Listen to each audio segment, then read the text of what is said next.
What if I told you that one of the most spine-tingling alien encounters in American history didn't involve military bases or remote forests, but a quiet highway in the New Mexico desert? Witnessed by a mother and daughter on a simple evening drive? Yeah, buckle up, because this isn't your average UFO sighting. This one has strange lights, humanoid figures, mysterious illnesses, and connections to one of the most famous abduction cases ever recorded.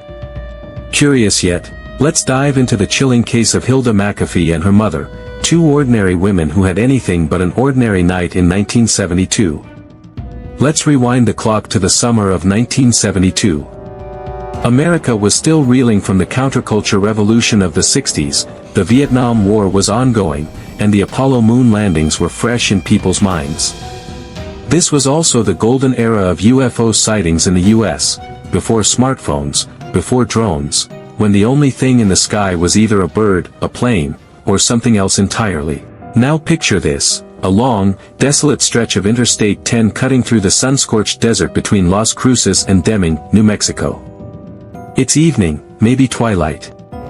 The desert is quiet, eerie even. That's the backdrop for our story. Our protagonists: Mrs. Hilda McAfee, a practical, no-nonsense woman, and her elderly mother, whose name was never released. They're simply heading west, maybe talking about dinner plans or catching up on family gossip. Nothing strange, until it suddenly is. As they drive, something catches their attention. A blinding, bluish-white beam of light, far brighter than headlights or any known aircraft, erupts from the road ahead. It's so intense, it pierces through their windshield, lighting up the inside of the car, even the floorboards.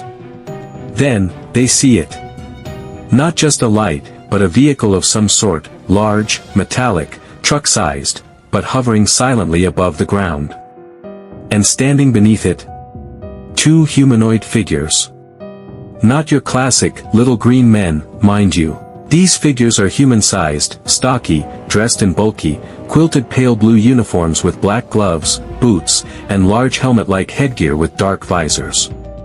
Here's where it gets creepier: the figures appear stiff, robotic even. No facial expressions. No acknowledgement of the car passing by. They're either ignoring the two women, or so laser-focused on their task, they don't care. What kind of beings were these? Could they have been biological entities, extraterrestrial engineers, or perhaps humanoid drones controlled remotely from somewhere? Or by someone? This wasn't just a flash-in-the-pan sighting. Mrs. McAfee reported that as she veered the car to avoid the object, the beam of light followed them, like it was tracking their movement. A directed beam, not ambient light. That implies intelligent control. Compare this with other CE3 cases, close encounters of the third kind, like the Kelly Hopkinsville incident or Lonnie Zamora's 1964 sighting, also in New Mexico. There's a pattern: structured craft, humanoid entities, and interaction with the environment. Could this specific event have been part of a larger cluster of activity in the Southwest? And here's the kicker: the moment they passed the scene and looked back, everything was gone. No craft. No figures. Just desert darkness. It was as if the whole event blinked out of existence. Was this a dimensional shift? A cloaking device? Or were their minds being manipulated? Later that night, both women began experiencing strange bodily pains. Not just fatigue or headaches, no. They described it as a deep, aching burn in their chests and arms, like even their bones hurt. This was no simple sunburn. Mrs. McAfee blamed the beam of light. Could it have been radiation exposure? Or something more exotic, like microwave burns, similar to symptoms some people in the Havana syndrome cases have described decades later? And remember, this was the early 70s, medical tech wasn't equipped to test for this kind of exposure. If this happened today, would hospital scans pick up cellular or neurological anomalies? Here's where things get downright fascinating. Turns out, Mrs. McAfee was the landlady of Cheney Rogers, the brother of Mike Rogers, yes, that Mike Rogers, of the Travis Walton abduction case fame. For those who don't know, Travis Walton was allegedly taken aboard a UFO in 1975 in Arizona while working with a logging crew. His story was so dramatic, it became the basis for the film Fire in the Sky. And here's the twist, Mrs. McAfee said it was all the media buzz around Walton's story that finally made her share her own encounter from 3 years earlier. Coincidence? Or were these events somehow interconnected? Think about it, two separate families, both tied to high-profile UFO incidents, both in the American Southwest, and both involving hovering craft and humanoids. Could there be a broader web of sightings and encounters the public just isn't seeing? Let's talk about the location. Deming and Las Cruces sit in a region surrounded by military bases, missile test ranges, and, oh yeah, just a few hours from Roswell. Coincidence? Hardly.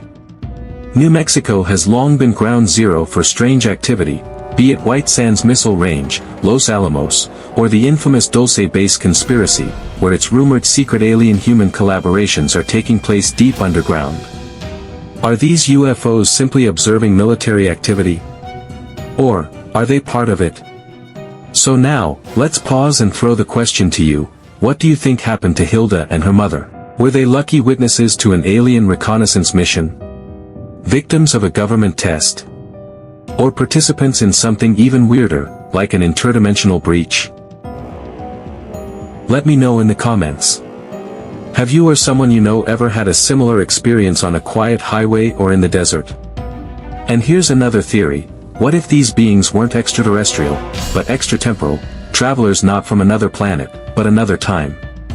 The quilted suits, the helmets, it sounds almost like a hazmat team. Were they there to clean something up? Extract something? Monitor a contamination?